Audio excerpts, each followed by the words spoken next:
Invitation. It's my honor to be here, and it's great to see the group here with Mrs. Karsman and Luka Borsic, who is so active and does the very important things. We did the Monist together, and I'm really happy that this was a very good way to get to know them. So the Monist has the last issue is done on the history of women philosophy, the history of women's ideas, and I think this was really a sort of breakthrough also for the history of women's ideas. So I'm always used to talk in this, okay, it's only standing, sorry.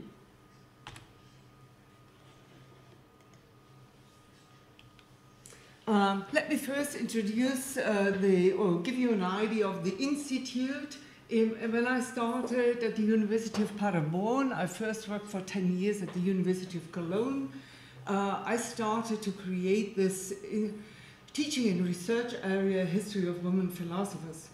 And these are now, we are various people here specialized in different fields and different expertises. I myself, I'm devoted much of my work to Émilie du Châtelet, and others do different works. I did a lot of study in the history of philosophy, and I have to admit that the research into the history of women philosophers, as I did my master's degree on Plato, then I did my PhD on Renaissance philosophy. And so it came to me that so many women philosophers were in the history of philosophy, and I was astonished by they were not part of the canon. So, of course, the Anglo-American research is much farther, and this is what has been wondering for me, because they all have to translate the European women philosophers, and they do it. They translate, although they are not very aware of French, for example. They are going to Oxford and are trying with Google Translator to translate Émilie du Châtelet. So this is really, or the Italian text one, and I think it's high time to bring the women philosophers back also to Europe. So this is the flyer. I brought this with here. The flyer tells you something about what is the history of philosophy, what are we doing, because we are usually having 6 to 7 courses, regular courses on the history of philosophy, of women philosophers, and now we have every semester a visiting professor, a workshop, a master class. Last year Sarah Hutton was here. This year it will be on Elizabeth of Bohemia with a colleague from Budapest. And we have an Erasmus Mundus master with Istanbul, with a private university from Istanbul. And I think this is the world's first master in the history of philosophy, history of women philosophers. This is the certificate you can gain if you do that. So now I'm starting with my talk, trying to tell you why the history of women philosophers, which problems are involved doing the history of women philosophers. A lot of research has been done within the last 20, 30 years, reconstructing the ideas of women philosophers. Many scholars now have dedicated the endeavors to conserve the writings of women, so we have access now to valuable sources of text and contextual writings. And now I'm naming some names here to give you an idea, to make you heard some names. So in antiquity, we have so many names in antiquity, and I come back to this topic. Themistoclea, Arignote, Theano, Aesara of Lucania, Myia, Fintis of Sparta. Then we have, of course, the ancient texts as Plato wrote on citing Diotima and the whole struggle on Diotima of Xenophon and others referring to Aspasia, to Hypatia, to Macrina, which is mediated through Gregor of Nyssa. A considerable text corpus is at hand now in new editions and commentaries. So also to give you some names now here, Emily de Châtelet, Mary Wollstonecraft, Catherine Macaulay, Harriet Taylor Mill, Charlotte Perkins Gilman, Victoria Lady Welby, Alexandra Kollontai, Edith Stein, Ayn Rand. There are yet so many names, and we can say that it has been formed a new canon. It has been studied that these women have been interacting with many important philosophers. John Locke with Mary Estelle, Lady Masham, Cockburn. Émilie de Châtelet was in the center of Newton, Leibniz, Wolff, Locke, Voltaire, La Mettrie, Mondeville. Shepard with Hume, Taylor Mill with John Stuart Mill. Welby with Peirce, Arendt with Stein, Husserl and Heidegger, Beauvoir. So it is not true that these women were single phenomenons. Facing the huge material, we learn thus that the history of women philosophers stretches as far as the history of philosophy itself. The presence as well as the absence of women philosophers throughout the course of history parallels the history of philosophy as it is commonly known. So you see we have many names, 70 names of the Pythagorean women, and many names till the 4th century. Then we have what we are used to call the Middle Ages. Here are some Roman, and the designs perhaps could even be clearer. And then we have this gap from about 400 till 1400 or 15, about 1,000 years. These 1,000 years of the so-called Middle Ages, I'm usually giving the years of 527, when Justinian closed the Platonic academies, and the restarting of the Platonic academies in 1463. These are important dates also for the women philosophers. So the fluctuations in history, the ups and downs which philosophy was also subjected to, are also reflected in the history of the female philosophers. There are periods in which philosophy flourished, for example, during antiquity and the early modern period. And these are also the periods where an impressive number of female thinkers can be encountered, whereas during the periods when philosophy was silenced or used to serve other agendas, relatively few figures were able to develop. In spite of this parallel, the true history of female philosophers is different from the one we are familiar with, and yet it actively existed and was known to some throughout all ages, and this is, I think, an important thing. The task to be done now is to explain how it came about that the rich tradition was not integrated as the facts would justify. Are these women all exceptions to the rule? Is there no continuity of thought? I will explain why and how the struggle that accompanies the philosophical request of women shaped a different history of philosophy written by female philosophers. This history provides its own philosophical concern, and yet it is of general importance. When we investigate the history of these female philosophers, we do not merely exchange one canon for another, in which the same things are said and the same topics examined. The canon shaped by women philosophers has its own characteristics. It can be read as a tradition of resistance and critique. Likewise, it can be preserved as a tradition of advancement and of original contributions, as I will try to show you. Throughout the history of philosophy, we can detect women's contributions to philosophy and the impact, independent from the obvious fact that women philosophers were confronted with ostracism, subjection, and corrupt violation. However, the material the last decades have brought to light gives us cause for new reflections. If there were these resistant thinkers, why were our endeavors not dedicated to them much sooner and more intensively? And I think this is a very important question for all the feminists and for the feminism since 100 years. In accordance to the rich history of women philosophers, it is necessary to rethink our own concepts and interpretations of the history of philosophy in general, to question our own perceptions into the history.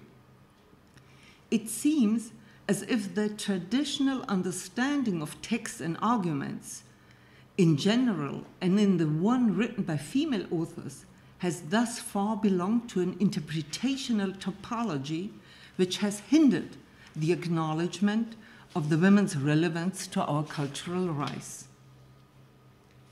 The contemporary study of the history of philosophy since the turn from the 19th to the 20th century follows epistemological underpinnings that have influenced the adoption of the history of women philosophers' works into the canon. History of philosophy today is often reduced to a quarry where the interests mine the data based on topics of contemporary relevance.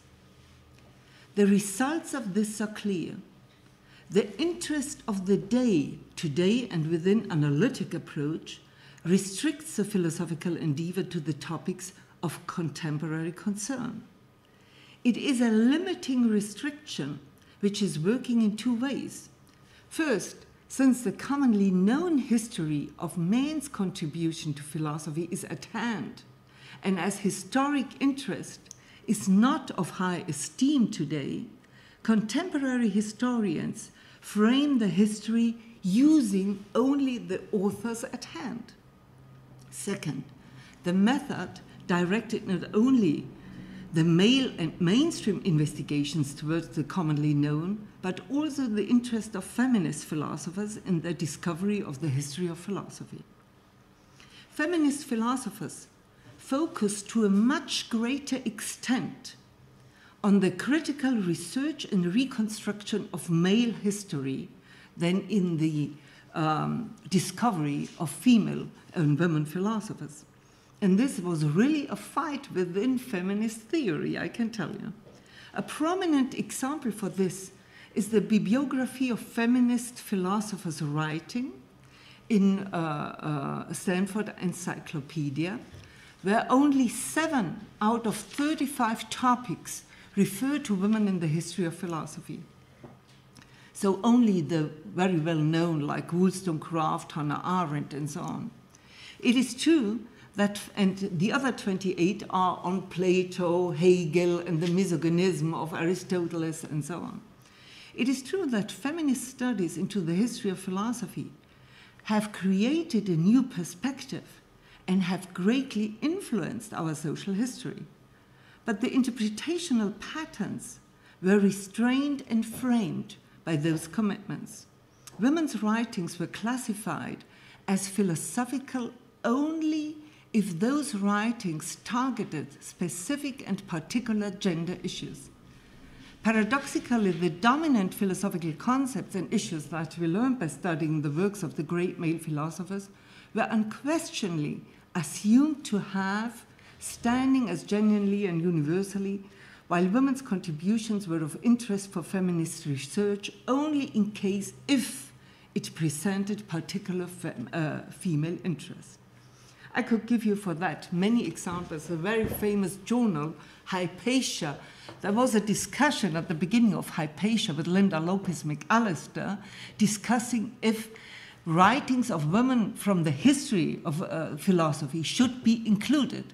And Linda Lopez McAllister is defending the inclusion of philosophers into Hypatia, but in first row, Hypatia became a feminist journal.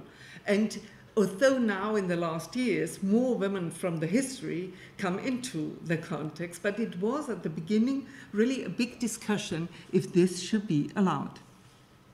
And there is an essay of Linda Lopez McAllister from the 80s on that topic.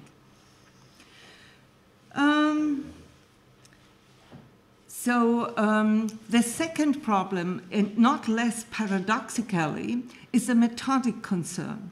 How can we, as feminist historians of philosophy, and I regard myself as a feminist philosopher, claim that the gender-aware feminist philosophy has its right to be regarded as a universal claim, while on the other hand, feminists criticize the universalism of male philosophy.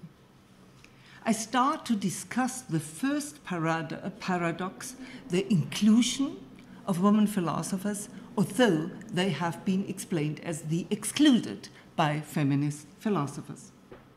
So, how can there be women philosophers in the history of philosophy with their own philosophical standing when the interpretational claim allows them only to come to a fore as the excluded and marginalized woman? What is the method and the argument, and how is our interpretational pattern to be changed to accept the reality of the rich history of women philosophers without denying the oppression against them?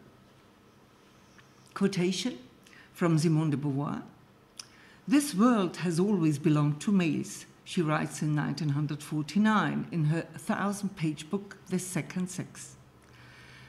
In this book, Simone de Beauvoir presents an impressive number of women philosophers' names, like Aspasia, Marie de Gournay, Émilie de Châtelet, Mary Wollstonecraft, and many more, who are now considered to form the canon of women philosophers.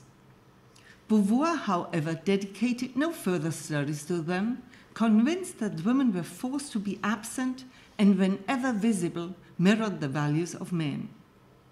Although she herself had access to a large amount of material, and the following years brought a huge amount of important collections to light, providing biographies and the argumentations by hundreds of women philosophers, the feminist historian Gerda Lerner repeated Beauvoir's comments 40 years later in 1993, when the research into the history of women philosophy was already at a very huge level. She herself discussed Isotta Nogarola, Cassandra Fedele, Lucrezia Marinella, Christine de Pizan, Maria von Schumann, and many more representatives. Lerner paradoxically stated, however, that, quote, "current scholarship holds that women made no significant impact on the writing of history," quote end. Like Beauvoir, Lerner idealized and standardized the concept of philosophy with which she was familiar, judging female work through male lenses, reducing women's achievements to copies of the same pattern men had much earlier created. Saying that, quote again, "women did not significantly participate in the creation of the culture symbol system," quote end. One of the most important insights provided by the research of the last 30 years, however, is the fact that there always have been epochs, circumstances, and institutions which have enabled the participation of women. This revelatory topic allows us to note that there were individuals and even ongoing traditions underpinned by the meaningful symbolical activities and participation of women in philosophy. Within sometimes clandestine but continuing traditions, we face a history of continuous references also to symbols and methodologies that share these women philosophers. For us, it has now become necessary to devote intensive research to the question of when these constraints were weakened and when they were strong, as this pattern of disconcerting obliviousness and rediscovery forms a pattern throughout the history of women philosophers. I would like to demonstrate this here now. Gilles Ménage, the collector of names and sources indicating the existence of women philosophers in antiquity, observed this fact. Here are some names that are really, and we have important texts from these women philosophers. Gilles Ménage has published the names of these women in 1690. His collection was experienced a second edition in 1692. Then his Historia Mulierum was edited in 1702, 1758, sometimes in Latin, sometimes in English, sometimes in French, till 1830, and then again in 1984. So we see, we have a continuity of reception of these women, and this is very strange. Wieland has translated a lot of these texts in 1789 on the Pythagorean women, although we do not highly estimate. So there is a PhD running with us at our institute, now giving a new translation of these texts. Holger Teslev did his edition of the text in 1961, and Mary Ellen gave a wide translation of these texts in the 80s. So you see, the text, and we can show the deeper we go, and I could go much deeper, and I could demonstrate that these texts has always been part of the history of philosophy. And the interesting thing is that Gilles Ménage, who did this lexicon in 1690, he wrote himself, he said, the number of women writers in antiquity is so great that it is even more astonishing that some of them could have been believed to have been single phenomena, exceptions to the rule, he says, as it is said from Theano and Themiste. And it is interesting, however, that Ménage's publication shared somehow the same fate. Although it was continuously published, it was permanently rediscovered.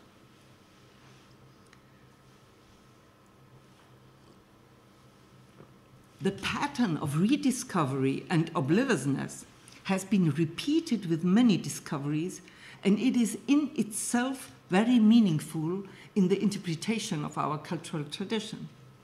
So it is the acceptance or the refusion of ancient texts and the evaluation of its authors giving away information about those who evaluate. The text collection written by Pythagorean women, which is according to Pomeroy a significant body of original sources, was edited. So this is what I have shown you.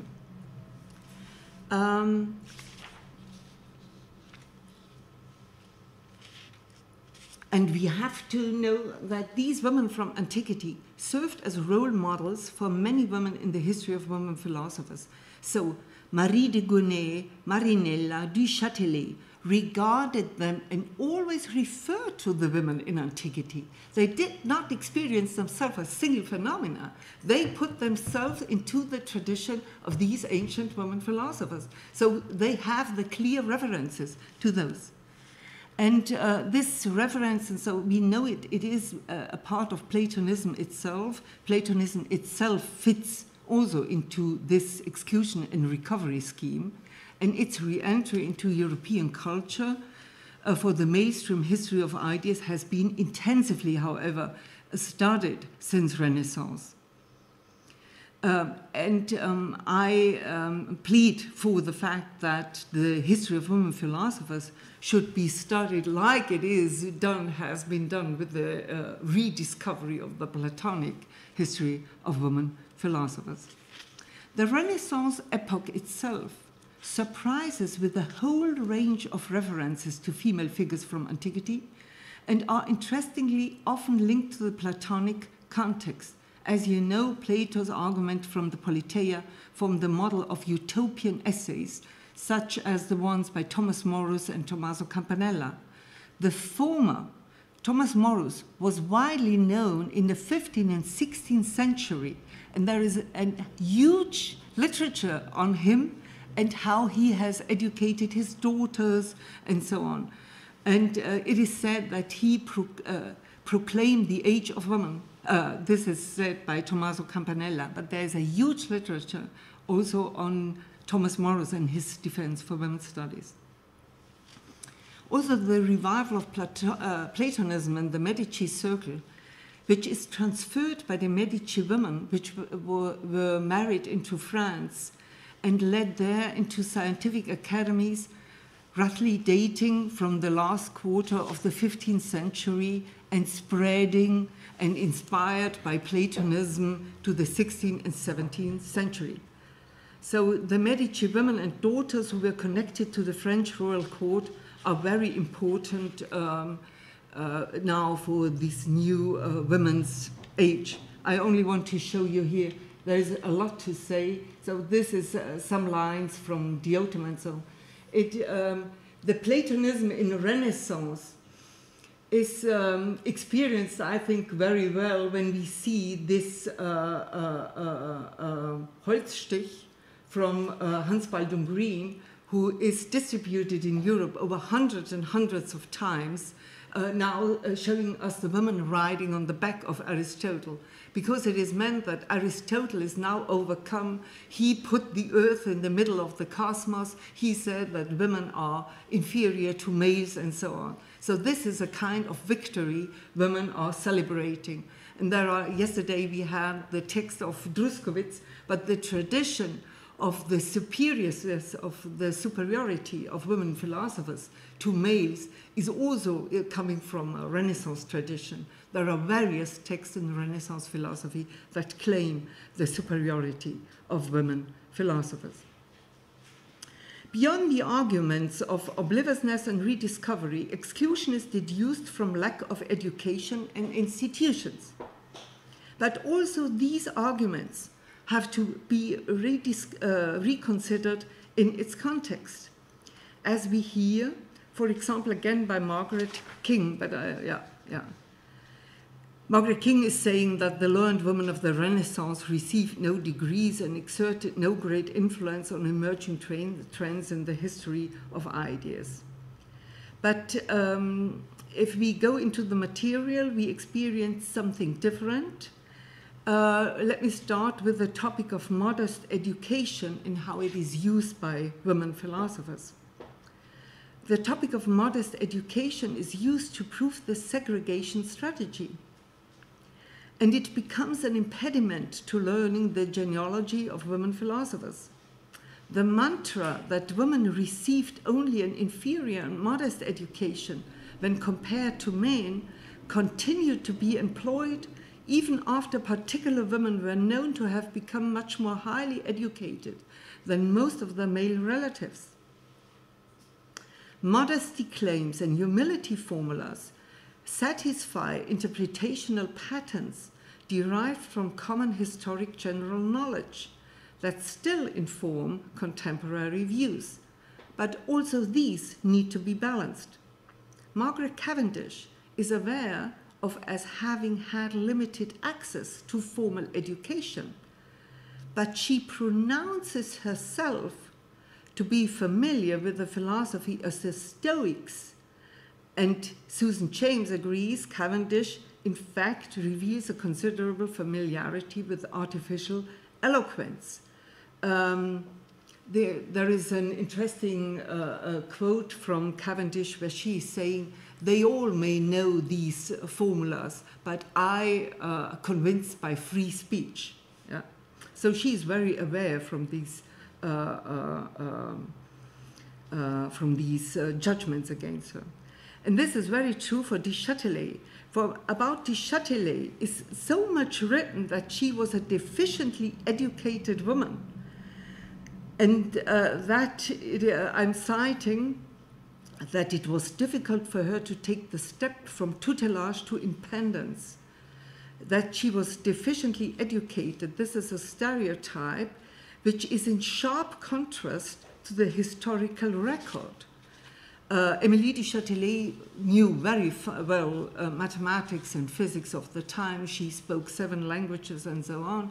And she herself claims in a letter to the King of Prussia, quote, "There may be metaphysicians and philosophers whose knowledge is greater than mine. I haven't met them." So another point is that the investigations into institutional affairs in academies and universities lead also to a different result than usually told. Also concerning the institutions, we have to have a new look on this topic. An example is the University of Bologna. Bologna emerged from secular, medical, and jurisprudential schools, and its institutional framework was different than that of universities, which happened to emerge from cathedral schools like Cologne, Oxford, or Paris. We have evidence that women philosophers taught at Bologna University, this is Betisa Gozzadini and Novella d'Andrea, are named in the 13th century. Dorothea Bucca gained such a fame that scholars from throughout Europe came to hear her, and we have various examples from Germany that Germans went to hear her in Bologna. Later, it was also the Academy of Bologna, one of the few at least partially open to women. In the 17th and 18th century, Agnesi, Laura Bassi, and Emilie du Châtelet became members of this academy. So the history of subjection is a true one, but it should not cover the fact that many women were aware of educational and socially defined constraints, and that this awareness is revealed in the women's battles against restriction. What is perhaps not completely new is the fact that women philosophers were widely engaged in educational efforts from the 16th to the 18th century. This is also true concerning social issues as civil rights, as we hear from Lady Masham, Mary Estelle, and so on. Olympe de Gouges, very important woman. So I will give you an idea now, speaking about the circles of three women philosophers who were very well known in their time, had a good relations to the most eminent philosophers and discussions in their time, and gained a very big influence, or great influence in their time. So Marie de Gournay, she was the librarian of Margaret of Navarra. Margaret of Navarra had the relations to the Medici court in Florence. She was financed by Richelieu and was in relation with Chilmenage. Her books on l'égalité des femmes et des hommes from 1622 was then translated into the English, and it was also copied mostly, as we know, by Poulain de la Barre, who was, and Simone de Beauvoir is citing large pieces from Poulain de la Barre, being not aware that Poulain de la Barre himself is citing from Marie de Gournay. Although even Simone de Beauvoir knows the name of Marie de Gournay, and this is really, so this is a blindness of herself. Marie de Gournay and Annemarie Schurman had letter exchanges, and she herself edited the books of Michel de Montaigne and was very close to Michel de Montaigne. So to this tradition goes now, it is a very important network that from her, so I can show you various networks, but this is a very, very strong, because it is now spreading into Germany, into the whole Protestant parts of Europe, to England, to Sweden as well. As Christina from Sweden is now coming to Schurman, also to Den Haag, visiting her, and Schurman herself is a friend and of course related by the Protestant war-fighting fathers with Elizabeth of Bohemia. Elizabeth of Bohemia herself had studied with René Descartes. She is arguing against Descartes' mind-body dualism, and this is the famous letter she's writing to Descartes. So I ask you please to tell me how the soul of a human being can determine the bodily spirits, and so on. This is a very often now cited critique against the separateness of mind and body claim in René Descartes. And the interesting thing is that Elizabeth of Bohemia is now doing all she can. She's a big networker, we have to say. She perhaps has her, although we have many, many letters, and Descartes wanted her, as he's saying, that she influenced widely his work. And Descartes asked her to publish her letters with his letters, as he did usually with Hobbes and the others. But she did not allow that. And even after his death, So she was the one who also referred Descartes to her friend Christina of Sweden. Yeah? So this was one big relation, and this is the one thing. But the other thing is that as Elizabeth of Bohemia was an English daughter, the daughter of the English princess, she sent Mercurius von Helmont, who is usually known as the one who brought the monad text of the ancient philosophy to Leibniz, was the physician of Anne Conway, and the text in reality is written by Anne Conway. So this is all a whole story, and I can bring you all and these are even yet widely published, these interconnections. Yeah. So what are the new things, let us say, when we say, how has philosophy been influenced? So Marie de Gournay acts very widely against the new conservative and Gegenaufklärung, nicht Gegenaufklärung, within the Protestant movement. It's okay. She's saying d'imaginer masculin féminin. She is really criticizing religion and the male typical religion style.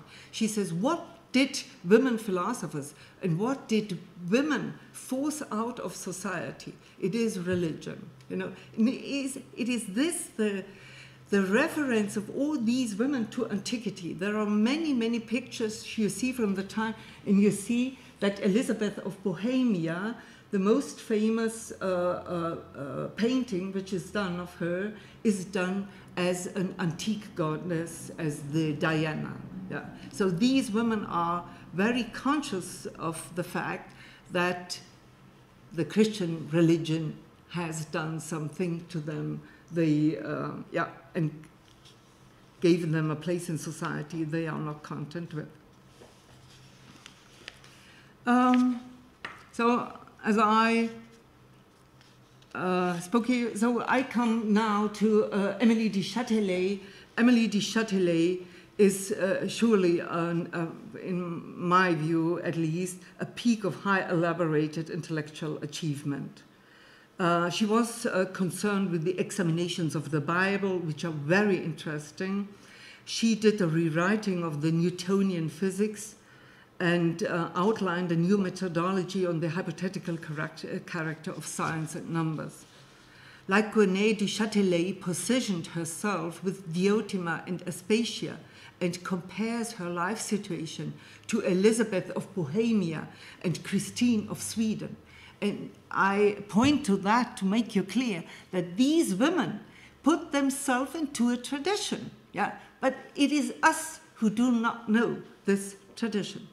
As an excellent and outstanding but not unique woman, she experienced destructive hostilities, but also an extraordinary success during her lifetime.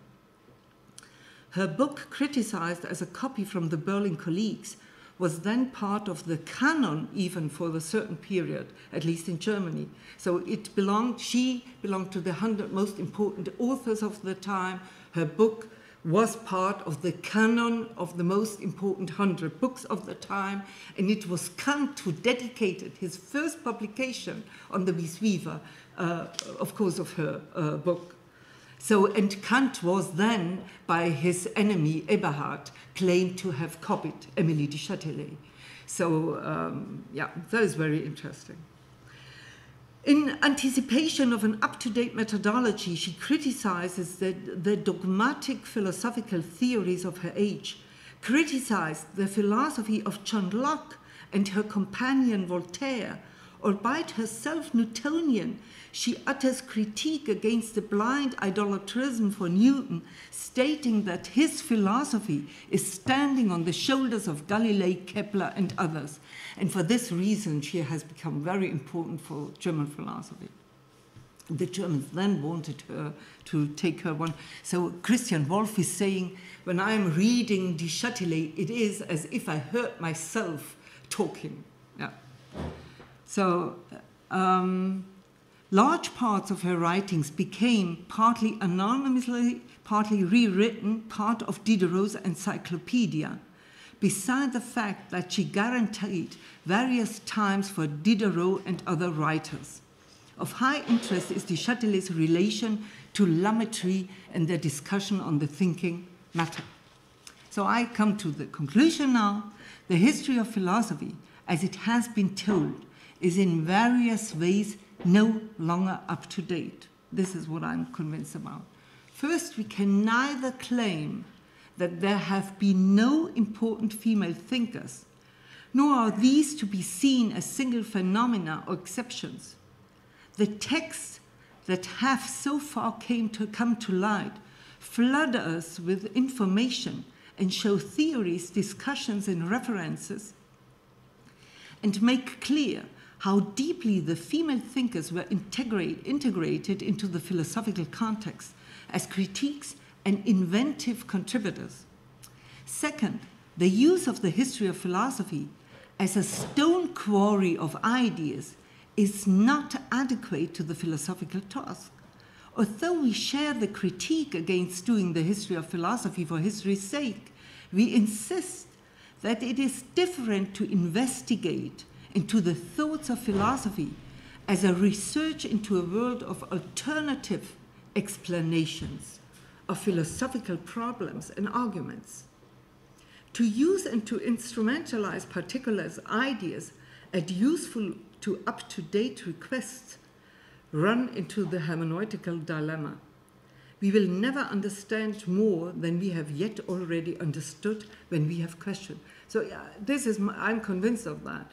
If we continue with the history of philosophy as we have done now, it's always, and I have been very often confronted with are they important? They have not overcome to us, though this proves that they were not important. So this is the hermeneutical dilemma I think you run into if you do it in the analytical style.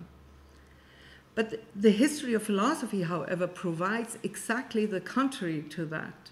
The history of philosophy provides a kingdom of ideas and a realm of freedom to pursue insights alternative to our own.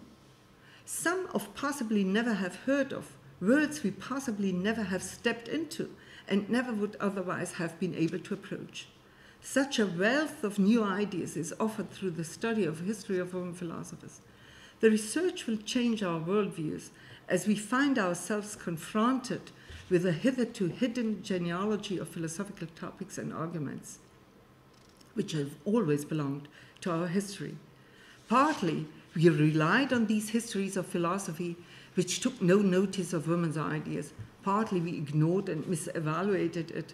Partly, we did not know that those ideas were invented by women philosophers, even as those ideas were appropriated into the canon, sometimes also by acts of outright plagiarism. If you are doing now the new history of philosophy, I think we are expecting contributions to the philosophy of social and economic affairs that lead us from the Pythagoreans up to Taylor Mill, Perkins Gilman, and Simone Weil and Edith Stein. We expect a revised philosophy of nature, of metaphysics, logic, and ontology from the Pythagoreans to Diotima, Hypatia, Châtelet, and many more. Philosophy is not the book storage, where the books are stocked on top of one another, and the book on top contains all underlying ones. If this was the case, a second pile containing the writings of women philosophers wouldn't be missed. But this metaphor doesn't work, as philosophy is not a hierarchic, ordered pile of knowledge whose uppermost is the best and includes it all. Women philosophers have contributed and created ideas which tend to fit more comfortably into this world. I'm convinced that the cultural relevance of the writings of women philosophers will shape the future, even if their tradition was shunted into the clandestine, it was still powerful enough to prevail against the hollow power of the established institutions again and again. If this were not so, and if this would not have been possible, all of philosophy would be good for nothing. Thank you very much.